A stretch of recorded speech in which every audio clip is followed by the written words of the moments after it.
Hello, everyone, and welcome back to the channel. My name is Adi, and today I have two special guests. First off, I have Will Marks. Will, how are you doing?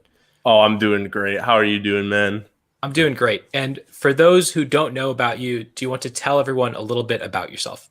I am Monkey VGC. I've been playing since like 2017, 2018-ish. I've caught like four regionals. And yeah, that's pretty much it. Yeah, and of course, you did really well this past weekend. Do you want to tell everyone what you did, what you accomplished? Yeah, in the Smogon VGC tournament that happened this past weekend, I went 10-0 in Swiss, and then I finished top 16, which was a pretty cool experience. Yeah, so overall 10-1 record, really, really solid. And of course, we will talk about the team and the run in a minute. But I got to give you an chance to introduce yourself as well. How are you doing? I'm doing great, thanks. And do you want to tell everyone a little bit about yourself? So I'm Rob. I go by Daishu online. I started playing VGC in 2020, and pre-COVID saw some pretty consistent local results, and then post-COVID, I've also seen a couple of online top cuts, such as I top 16 the Rose Tower Charity Challenge back almost exactly a year ago now. And since then, I have just been building and mostly focusing on school. But yeah. Yeah, and I've wanted to have you on the channel for a while. I keep hearing about these incredible teams that you built, and so I'm really excited to hear the method behind the madness. And so let's get into it. So, like we mentioned earlier, Will, you got to top 16 of the, I think it was 612 player Smogon tournament. I think the biggest tournament we've had since the Champions Cup over a year ago. Really, really well run. Really exciting to see all come together, and a really, really solid result with this team right here. And so, do you want to tell me a little bit about the team building process? Sure. So, from the jump, I just want to give a huge shout out to Tayo and Bars. I got this 6 after seeing Tayo's report on Twitter from Japan Nationals, which featured the same 6 but with some different sets. Primarily, that team featured Weakness Policy Togekiss and Sludge Wave Thunderous, which was super smart and successful in context of that tournament, which was a best of one ladder tournament. I picked up the team a little bit afterwards and made a couple of set spread changes on my end, and then I brought it to NPA. Will brought it to NPA. A couple of other people brought it to NPA, and then Will brought it here. So the core being Thunderous and Togekiss. The first main concept is that the Thund on this team really looks like it's Defiant in team preview, in closed team sheet. When you have super strong physical attackers like Urshifu, Kartana, and Garchomp, the Thund really looks Defiant, and then it causes people, especially in game ones, in best of one and game one of best of threes, to make their playmaking a lot differently when they see like a Thunderous Instant lead or a Thunderous Togekiss lead. The time that I picked up the team was around the time that AV Celesteela really exploded in popularity. And I was looking for a little bit more consistency in like end gaming and stuff against Celesteela. So I just dropped the Weakness Policy Togekiss thing. And I just made it a crit kiss, gave it follow me, and put Thunderbolt on Thunderous, so Thunderous can like successfully end game against Celesteela. Yeah, that makes a lot of sense. And of course, the Smogon VGC tournament, I believe, was a closed team sheet for Swiss and then open team sheet for Top Cut. Yeah. Did knowing that impact your choice to bring this team? Oh, like definitely. I like always really like closed team sheet. It's when where I've had most of my success, and like seeing the prankster Thund just like being able to do what it does, like you can do crazy things. Like you lead it into like Dragapult Colossal, you just T-Wave Dragapult, it's dead, and it's like the game's over. It's so cool. Yeah, definitely. I know that there was a lot of Prankster Thunderous on the ladder with I think a team with Landorus and Cartana. We saw a couple people. In fact, we got two of the top four teams actually have that exact same six. Yeah. And so whenever I see that specific six Pokemon combination on the ladder, I always know that it's probably going to be Prankster Thunderous. Although I think someone cut Victory Road with this exact same team, but with Defiant Thunderous just to throw people off. Oh, really? That's funny. Yeah, and so like it really is so scary now that Thunderous can be both Defiant and Prankster, and your team, especially being slightly different with no Tapu Fini, with no Landorus, and choosing Garchomp and Togekiss instead, probably threw a lot of people off with the Prankster set.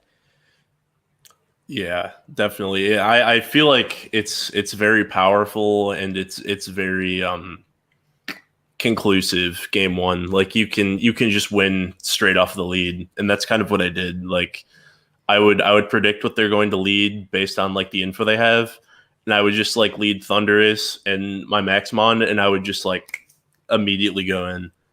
Mm-hmm. And so for the rest of the team, I believe it is the same six Pokemon as Tio's team, correct? Yeah, it is the same six Pokemon. Aside from the Thunderous and Togekiss sets and like the spreads, which were my own, the only other change that I made was safety goggles on Incineroar over. I believe Tayo had Shuka Berry. This was a pretty late change into the process, but Will and I both felt like playing positionally into Amoonguss felt a little bit uphill when you're only Spore switching as Kartana.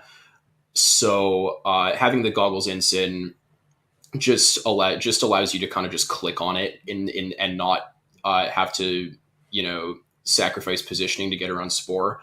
And then the only other change aside from that was putting Dragon Claw on Garchomp over originally Swords Dance. Which with Thunder Wave on Thunderous over Scary Face, it made it so a lot of Colossal teams wanted to lead Dragapult Colossal into this, and especially the offensive Dragapult variants, which were a bit of a struggle point in the initial builds. Against like Dragapult Colossal, it doesn't matter what they max. If you just lead Thunderous Garchomp, you can click Thunderwave max Wormwind into Dragapult, and it always dies. And usually the Colossal is protecting or switching too. So that's also just like a very game deciding turn one, which really patched up the matchup for us. Yeah, that makes a lot of sense. And so do you want to talk through the individual Pokemon and what the EV spreads do and why you chose the moves that you did? Sure. So I'll just go down the list. I'll start with Thunderous. The spread always lives modest Spectre Max Phantasm and outspeeds base 80s. I know like the other Prankster Thuns ran less speed and more bulk.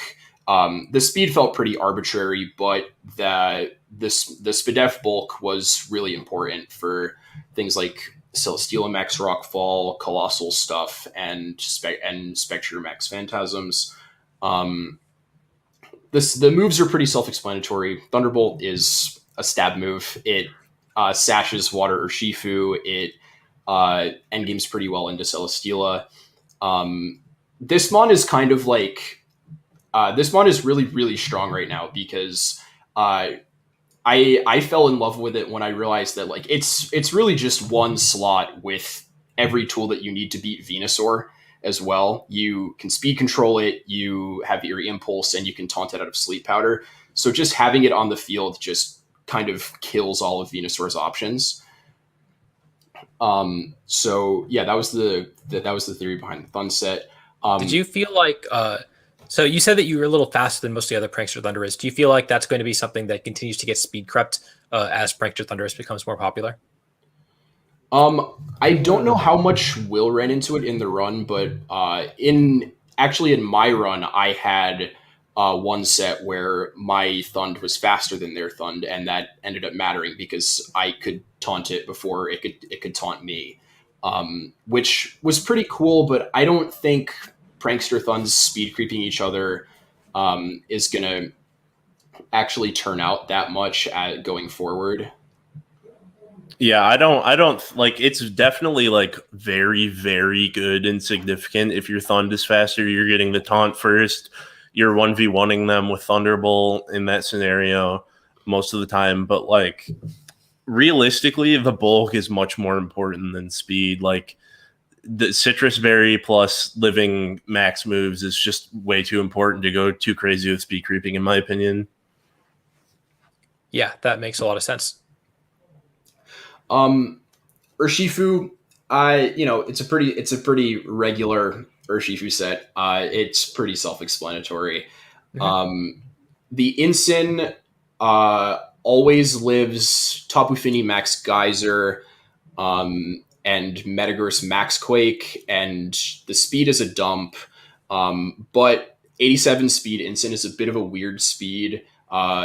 A lot of Ensigns right now are either 84, 81, or 91. So our Ensign at 87 outsped a pretty significant amount of Ensigns for for fake out wars and stuff, which is important because like Thund Ensign is a very, very common lead into a lot of matchups with this team. Yeah, on a lot of leads, we would lead Ensign to each other. Like Ensign Thund is a very safe and reliable lead. So with the Ensign having the faster fake out, I could just lock down their fake out, and Thund gets a free like T Wave, Taunt, Eerie Impulse, Thunderbolt chip, like whatever it wants. It's very, very nice. Yeah, for sure. I can definitely see that coming up a lot. The Kartana spread is obviously max speed. It optimizes bulk in special defense while always 1v1ing opposing carts because 68 HP for defense dodges a 2-hit KO on -1 Sacred Sword. Um, Otherwise, it's pretty regular bulk Kartana. The Garchomp is Life Orb HP, so 10x -1. 168 speed. Garchomp is like a weird 102, which doesn't end up coming into play very much unless it's like Max Airstream Wars. So 168 was just a pretty regular speed number to outspeed base 100s. I'm a little surprised that you didn't opt to speed tie other Garchomp because I know that that's also another Pokemon that's growing in usage. Yeah, it was an option, especially because it's Wormwind and a lot of Garchomp are SD. But I felt like the game plans going into opposing Garchomp weren't really oriented around our own Garchomp. It was more oriented around maxing Togekiss. Yeah. Like Togekiss and Kartana felt like more reliable options than Garchomp, but I can definitely see why you would want max speed. It literally never came into play though. Yeah, fair enough. It sounds like you guys have a really solid grasp of your game plans and have optimized your EVs accordingly. Yeah, and finally the Togekiss. It's the modest stat jump in special attack. Pretty regular bulk dump, and 220 speed hits 128. Some other versions of crit Togekiss that I've played run 126, but I crept it up to 128 because a lot of Venusaur are 126 right now. So being 128, you are pretty consistently creeping most of those Pokemon that kind of sit around middling speed tiers like 125, 126. But it was especially relevant into Venusaur, since you can Thunder Wave it and then crit Togekiss just nukes Venusaur, even if it's Kobe Berry, which ends up being really important because Togekiss is a common max against Sun. And then the other thing I wanted to mention about Togekiss is like support Thundurus with Togekiss has been a really, really, really strong early game plan against a lot of the meta right now, because it's like a lot of teams are either Grimmsnarl bulk stuff, which really get hurt by Crit Kiss, and other teams, especially like that, they're primary answer to Togekiss is something like Celesteela or Rotom Heat, which are not actual Togekiss answers when they're at -2 special attack. Yeah, definitely. For some game plans, even like against a lot of common Togekiss counters, like what you could even max Garchomp against those, like because Garchomp doesn't really hit Celesteela all too hard, but like you could just like do whatever you want because bam, -2 special attack. It's not doing anything. Max is wasted. Yeah, I've definitely seen these teams have to prioritize specific threats with their Thundurus because the Thundurus is so important in their matchups at like making sure that your max is favorable into their max. Do you want to talk about the game plans that you had into specific teams that might be a little that might be more common in the metagame right now?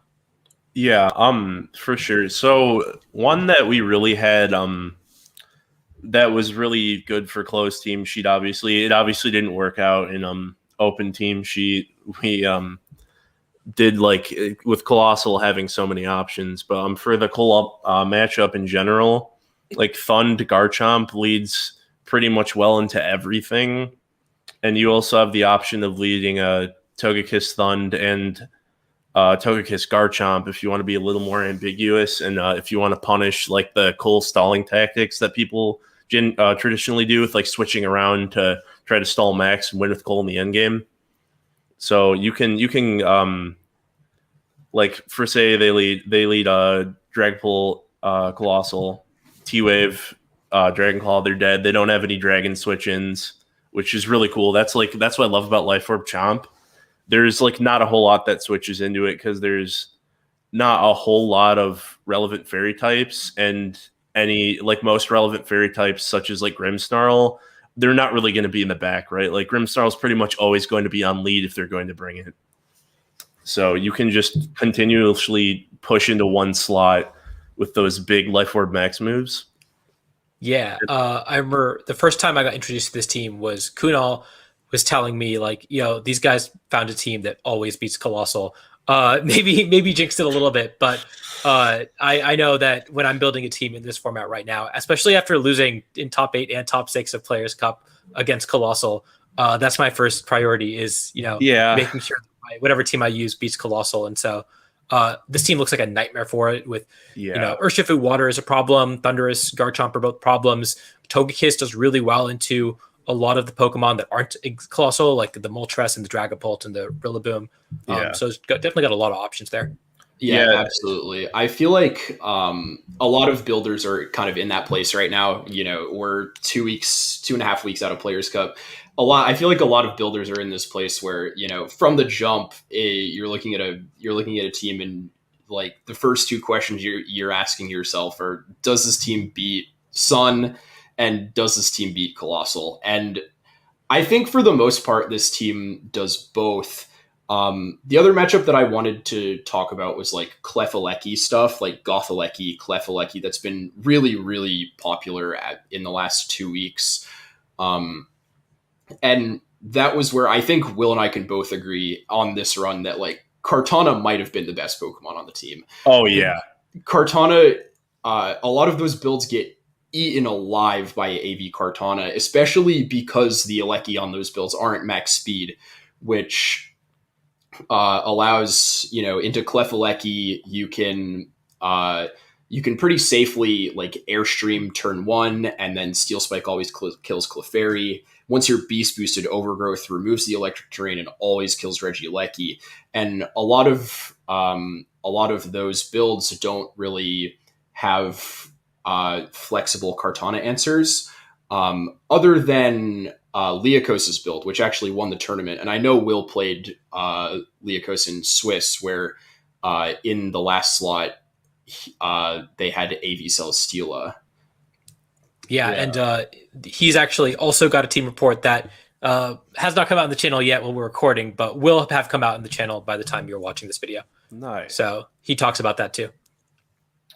Yeah, really funny. In our game, I was kind of raw. He like volt switched out into Celesteela, and I just T-bolted his Lecky, and like it mitigated max. It was really funny. Yeah, he was saying that he didn't know his matchup as well into this style of team until after he lost to you in Swiss, and then he learned it pretty quickly after that and had to face Yeah. a couple of them in Top Cut. Yeah, that makes sense. Like when you look at this team, like the Kartana just kind of seems out of place. But as Rob said, it really was like one of the best Pokemon because like the Togekiss, Garchomp, Thundercore, they lock down Cold, they lock down Sun, but Kartana just goes in on anything that's not those. Like Kartana answers are very thin in this metagame right now, and once it gets going against teams that have like Aleki, Glastrier, like Urshifu, like there's just no stopping it. Yeah, it definitely felt like Kartana was maybe a little underutilized, partially because like Celesteela is everywhere, but with Thundurus, you really just have such a solid response to Celesteela that Kartana really gets to go in against a lot of stuff. Yeah, I think Kartana is also a pretty important Pokemon right now too. For reasons like previously outlined, like it's really good against like Clefaleki stuff, but also, it's a one mon answer to like Urshifu Rillaboom on Cole, which is like the most important thing when you're building versus Colossal. Something that Kunal said that I have internalized in my building since he said it was that the way you build against Cole is not to have 17 Cole answers, but to have one Cole answer and 17 mons that beat Urshifu and Rillaboom, which is, the real core of the team. And I think Kartana being really good against Aleki and also a one-mon answer to Urshifu and Rillaboom has it in a really, really good spot right now. Yeah, absolutely. And like, it's not just Colossal that are utilizing those, right? Like we saw Liako's team was very heavily reliant on the Urshifu Rillaboom to endgame Pokemon. Those are just like the two best endgame Pokemon in the format. I don't think anyone would disagree with that. Oh yeah, definitely. Having ways to beat those in the end game is really, really valuable. And you've got between Togekiss, Kartana, and Thundurus, you have three Pokemon that all do really well into them. Yeah, I will say the Thundurus being slower than Urshifu Water was really a problem, like in practice. So I kind of needed to use a combination of Thunda and Togekiss to take care of Ursh. Like I would T-Wave it, and then that means Togekiss could take care of it no matter what. But like, yeah, Thunda is definitely good into all of them. And so the other team that I'm curious about how you faced is the Spectrier, Clefairy, Glastrier team, the double horse team. That's pretty common. Spectrier definitely seems like it could put out a lot of pressure against your Pokemon. That's definitely true. Mainly, I don't think I faced double horse, but I faced a lot of Clef Glass, and I faced, I think, Spec Clef. But basically, the goal is to try to use Thund to disrupt the Spectrier. If they you're trying to get an Eerie Impulse off on the Spect, and you're trying to get a Taunt off on the Clef, and if they Helping Hand to kill the Thund, then you're getting one of those, and you're going to end up being able to get a max move off for free with your other Mon. So I feel like if you've mitigated one of those threats, it becomes pretty simple in the end. Yeah, to bounce off of that, like Thund Instant ends up being a pretty safe lead into double horse stuff. If they lead Clef Glass, they're intimidated, and you still have Fake Out. You have two taunts on the field. If they lead Spectre or Clef, you have Thund Instant, and you have Fake Out, two taunts, and an Eerie Impulse, and a T-Wave. So like that lead has pretty much all the tools that you would need to mitigate that. One of the matchups that Will and I talked about before the tournament was like it was Gothaleki with a Glastrier, which we were really worried about going into the tournament since Gothaleki is everywhere right now. It's very popular. And in that sort of situation, like you have to respect that you have to respect the Goth Glastrier lead, which is really, really scary when you have 3 Ice Weeks and you want Thundurus to come on lead for Aleki. So That was one that we also kind of saw as a bit of a struggle point, but this team tends to have the tools to pretty much play around anything that comes its way. Yeah, that's my main piece of advice for anyone who might want to try this team. It is not easy. You have to work very hard to get the result you want with this team. But if you put the work in, I think it can beat anything. Yeah, it's definitely got a lot of options, and if you lead correctly and if you know your leads, I think that you can pretty much beat any team in the format right now.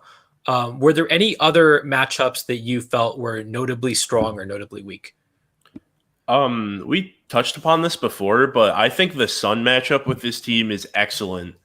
With the inclusion of Thund being a one-mon Venusaur answer, Goggles Ensign, and having Crit Kiss to just crit through Koba and Garchomp to hit all other Sunmons, I think Sun is completely reliant on its second mode versus this team, which is usually not as strong as Sun itself. Yeah, I would agree. But if there's an Indeedee on the Sun build, that's really hard. Because as soon as an Indeedee hits the field, Thunder doesn't have a lot to do anymore, and then the game plan gets really shaky because you become reliant on having to somehow either stall terrain turns or get rid of it, which requires you to either bring your Kartana, which you don't really want to do against Torkoal, or click Max Starfall on Togekiss, which you also don't really want to do when you want to be airstreaming the Venusaur. Yeah. Yeah, well, without Indeedee, it's crazy. 100 that is insane. I think I've seen that pick up in usage a little bit. I was told that there's an Italian player, Simel, I think. I don't really know if I'm pronouncing that correctly, who is using like Indeedee Hatteran with the Sun mode, and that was doing pretty well. So I know I faced that in NPA, and I lost to that. So I guess that's definitely something to look out for, maybe something to tech for if you can. Oh, yeah, absolutely. If you use this team in the future. And so I guess let's talk about your tournament run and some of the teams or notable matchups that you faced there.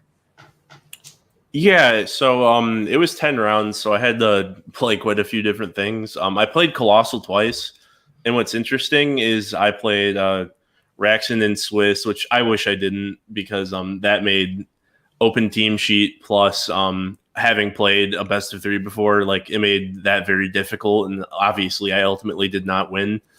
And that was the Moltres version, and then I played against the Togekiss version as well after that. And that guy was pretty mad because I read him. Yeah, so like I played a lot of Cole. I played a lot of Celesteela, I think. Like I saved all the replays, but like one notable match was it was round 9, 8-0. I had already cut the tournament. I played against Raghav, and I was like, I want the 10-0. I want to do this. So like I was like, I think Raghav's cool. I hope he cuts the tournament, but I'm going for the throat. He was playing like a Screens Grimmsnarl Zapdos Metagross build, like with Landorus, like Amoonguss, and I think the last mon was Feeny, I think. Like a lot of stuff we saw a lot in like early Series 7, just like a very like screens balance type build. He was using the team he used in Players Cup too. Oh, right. Okay. Yeah. That set was kind of crazy because I lucked him, like he missed Heat Wave on my Kartana, which to me is pretty funny, but it really showcased how volatile of a tool Crit Kiss is, because he had screens and I just like destroyed all of his Pokemon through screens. Like he had the tools to switch around with like having Landorus, Zapdos, Grimmsnarl, so like maxing Garchomp was like a constant guessing game if I wanted to do that. So I felt like just critting through everything with Togekiss was a more viable option, and trying to survive Zapdos's onslaught with damage mitigation by Thundurus. So I just crit through everything, and it honestly worked really, really well. Yeah. So if you want to share your replays, I can link them all in the description down below, or how many ever you have access to. and it might help people get an idea of how to play this team into the matchups that you faced. Sure. Yeah. Sounds good. Cool. So yeah, make sure to look out for that if you are interested in using the team. And I guess, were there any other? Well, I guess talk me through what happened in Top Cut, because I know you played Roxen in Top 16. Yeah. I got the bye, and my potential outcomes were playing Pink Sylvie with a team that was like insane, and I didn't want to play because it was insane. It had like Heat Proof Bronzong and like Glastrier and Cinderace and stuff. Yeah, So, that's another bars build. If you know about the Avalug team that he built, it's that, but with Glastrier over Avalug. And Will and I were playing some practice games against that, and we were like, oh my god, what is going on here, man? It was so terrifying. It was so weird. But like, yeah, so Rexon ended up winning, which was Moltres Colossal, and we had figured out every single game plan that Rexon could possibly go for involving Moltres, and he didn't do any of them, and he just led Instant Cole all 3 games, which I did not account for. And Max Quake is a role on an Incineroar. Like, he played well, obviously. It won the set, played better than me, but like I did not get that role. And it was pretty tough. Like, I feel like when you have the open team sheet mixed with a prior best of 3 experience against the team, beating Cole becomes a lot more unreasonable than when you're first initially doing it. Especially, they just have so many options. Mm-hmm. Yeah, I mean, that's the thing, right? Like, it's such an established team. This is, again, literally the team that did one Players Cup 2. We've seen this forever, and Roxen is still doing, cutting tournament after tournament. Oh, yeah. It just shows the consistency and how strong it is. Even if you know your lines, even if you feel like you have a good matchup, it still just has lines that and can create the volatility to win sets. Like, I don't know. We gotta keep. Someone's got to take this stuff out. Someone's got to figure out a way to beat it. I agree. I want Colossal to burn. I'm so sick of it, dude. Yeah, it's a top 3 team for a reason. It's been a top 3 team for the last, oh my god, like entire year, man. This team is definitely super brutal. I think it's notable that the Moltres version is a lot more difficult for us than like the Togekiss version. Yeah. The Togekiss version kind of just explodes. But with Moltres, like, the core game plan for Colossal against our team is to lead either like Instant Cole, which Roxen did all 3 games, or Instant Moltres, and force Garchomp into a position where it has to max at -1, which is much less fun than getting to click buttons into Colossal or Dragapult and then winning the game. That turned out being a little bit more difficult for us than we expected. And so, yeah, I guess, so that's going to wrap up the team report. This is, again, really cool team, really cool take on TO's innovation on Prankster Thundurus. Again, we've sort of seen this sort of build all around, and this is probably one of the most solid ones. Went 10-1 in the 612 player Smogon Major. Will, congrats again. And thanks. Do you have any final words or shout outs that you want to give? Oh, absolutely. Shout outs SG. I love you guys. Shout outs Jackson Finch specifically. I think that I don't know if this is true, Rob, correct me if I'm wrong. I think he was the deciding factor between Goggles and Citrus for Instant. Yeah, he was. Yes. Yeah. He was testing the team with us, and I had a build that was Pinchberry Ensign, and he had a build that was Goggles, and then we eventually decided that like Goggles Ensign is going to be the best version of the build. Yeah, definitely. And then shout outs Monarchs. I know a lot of them did super well in the tournament as well, and they're very supportive, and I'm excited to go into them on the roster for finals for MPA against you guys, Adi. Yeah, I'm excited to beat you guys in finals. Oh, we'll see, dude. Rob, did you have any shout outs? again, huge shout outs to Tayo and Bars for, Bars is incredible. He's easily one of the best builders in the game right now. Tayo is an incredible player. This build, when I first saw it, was super sick, and I'm glad that my take on it ended up also being successful. As Will said, shout out to Jackson. Also, shout out to Will for playing extremely well with it. My run didn't quite turn out the way I was hoping, but I was super, super happy on Saturday to see Will really go insane with it. And yeah, that's all I got. Yeah, well, thank you all for watching. This has been a pleasure to have you guys on the channel. And again, Will, congrats. It's great to see you start doing well in these huge tournaments once again. Thanks, man. It's good to be here. Yeah.